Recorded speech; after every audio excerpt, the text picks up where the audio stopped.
నమస్తే welcome to political voice. ఒక breaking news చూస్తున్నాము. కాంగ్రెస్ పార్టీ రామ జన్మభూమికి సంబంధించినటువంటి జనవరి 22న జరిగేటువంటి ప్రాణ ప్రతిష్ఠ కార్యక్రమాన్ని బహిష్కరిస్తున్నట్టుగా అధికారికంగా తెలియజేసింది. జయరాం రమేష్ ఇది అధికార పార్టీకి సంబంధించినటువంటి అధికార ట్విట్టర్. కాంగ్రెస్ పార్టీకి సంబంధించిన దాంట్లో statement of Shri Jairam Ramesh, general secretary, communication, Indian National Congress. Last month, the Congress President and the leaders of the opposition in the Rajya Sabha, Sri Mallikarjuna Kharge, Congress Parliamentary Party Chairperson, Srimati Sonia Gandhi, and the leader of the Congress Party in the Lok Sabha, Sri Adhir Ranjan Chaudhary, received an invitation to attend the inauguration ceremony of Ram Mandir in Ayodhya to be held on January 22nd, 2024. Lord Rama is worshipped by millions in our country. Congress Party accepting that religion is a personal matter. But the RSS BJP have long made a political project of temple in Ayodhya. The inauguration of the incomplete temple by the leaders of the BJP and RSS has been obviously brought forward for the electoral gain, while abiding by the 2019 Supreme Court judgment and honoring the sentiments of the millions who revere Lord Ram. Sri Mallikarjuna Kharge, Srimati Sonia Gandhi and Adhir Ranjan Chaudhary have respectfully denied the invitation to what it clearly an RSS BJP events. ఇది issue. RSS బీజేపీకి సంబంధించినటువంటి event కాబట్టి మేము వెళ్ళట్లేదని వీళ్ళు చెప్తున్నారు క్లియర్గా. మనం ఇక్కడ ఒక మాట చూద్దాం.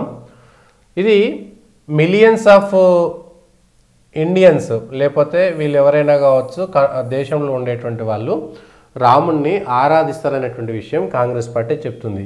Religion is a personal matter. అసలు విషయం ఇక్కడ చెప్దాం. Religion is a personal matter. ఏ రిలీజియన్, ఏ మతం పర్సనల్ మ్యాటరు.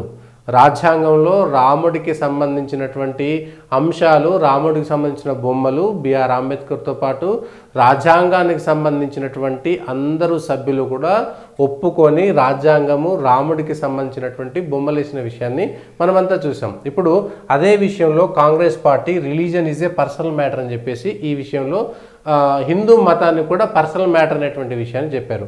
హిందూ మతం పర్సనల్ మ్యాటర్ అనుకుంటే మరి ఇదే కాంగ్రెస్ పార్టీకి సంబంధించినటువంటి వాళ్ళు ముస్లింలకు సంబంధించినటువంటి ఇఫ్తార్ పార్టీకి ఎందుకు వెళ్తున్నారు?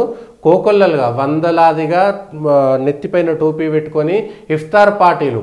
అదేవిధంగా religion is a personal matter అన్నప్పుడు ఇదే కాంగ్రెస్ పార్టీకి సంబంధించినటువంటి అధికార పార్టీకి సంబంధించినటువంటి రాష్ట్రపతి భవన్లో అధికారికంగా ఇఫ్తార్ పార్టీ ఇచ్చారు. యూపీఏ ఉన్నప్పుడు అధికారం ఉన్నప్పుడు అన్ని అధికారిక సంబంధించినటువంటి దాంట్లో రిలీజియన్ పేరు మీద ఉన్నటువంటి దాంట్లో రంజాన్ మాసంలో ఖచ్చితంగా వాళ్లకు ప్రత్యేకమైనటువంటి సెలవు దినాలు కూడా ప్రకటించారు. అదేవిధంగా క్రిస్మస్కి సంబంధించినటువంటి సెలబ్రేషన్లో కాంగ్రెస్ పార్టీ పాల్గొన్నది. మరి ఇదే అయోధ్య రామ జన్మభూమికి సంబంధించినటువంటి విషయం religion is a personal matter అని కాంగ్రెస్ పార్టీ తన గోతి తానే తవ్వుకున్నదా?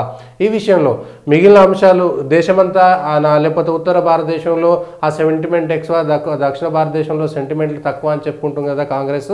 ఇదే తెలంగాణలో కాంగ్రెస్ పార్టీ గెలిచింది కదా, ఇదే కర్ణాటకలో కాంగ్రెస్ పార్టీ గెలిచింది కదా. కాంగ్రెస్ గెలిచినటువంటి ఎమ్మెల్యేల స్థానంలో కొడంగల్లోనో, నల్గొండలోనో, హుజూరాబాద్కు సంబంధించి హుజూర్నగర్కు సంబంధించినటువంటి ఆ ప్రాంతాలకు వెళ్తే అక్కడ ఉన్నటువంటి ప్రజలు రామాలయాన్ని, కాంగ్రెస్ పార్టీకి ఓటేసినటువంటి వాళ్ళంతా రామాలయాన్ని వ్యతిరేకిస్తున్నారు.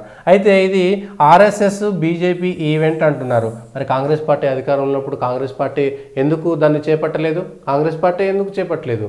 సోమనాథ్ మందిర్ని పటేల్ నిర్మించాడు కదా. అట్లనే మీరు దేశంలో ఏవైతే ముస్లిం ఇన్వేడర్స్ ఉన్నారో, ఎవరైతే దండయాత్ర చేశారో, భారతదేశంలో ఆరాధ్యనీయమైనటువంటి ఒక 4 స్థలాలు అనుకున్నారో వాటిని కాంగ్రెస్ పార్టీ పునర్నిర్మించినట్టయితే కాంగ్రెస్ పార్టీకి క్రెడిట్ వచ్చేది కదా. అంటే కాంగ్రెస్ పార్టీ మరొక్కసారి తన హిందూ వ్యతిరేకత నిరూపించుకునేది, మరొక్కసారి హిందూ వ్యతిరేకతను చేస్తున్నది అనేటువంటి విషయాన్ని మాత్రం దీని ద్వారా స్పష్టంగా మనం అర్థం చేసుకోవచ్చు.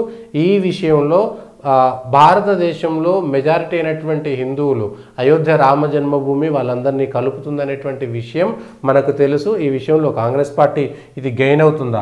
2024లో జరిగేటువంటి పార్లమెంట్ ఎన్నికల ముందు కాంగ్రెస్ పార్టీ బొక్కబోర్లా పడుతుందా? హిందువుల ఆగ్రహానికి గురవుతుందా? లేదంటే కాంగ్రెస్ పార్టీ తీసుకున్నటువంటి నిర్ణయాన్ని దేశ ప్రజలంతా స్వాగతించి కాంగ్రెస్ పార్టీని అధికారంలోకి తీసుకొస్తారా చూడాలి. ఇది కాంగ్రెస్ పార్టీ అయోధ్య పైన ఒక స్టాండ్ తీసేసుకున్నది.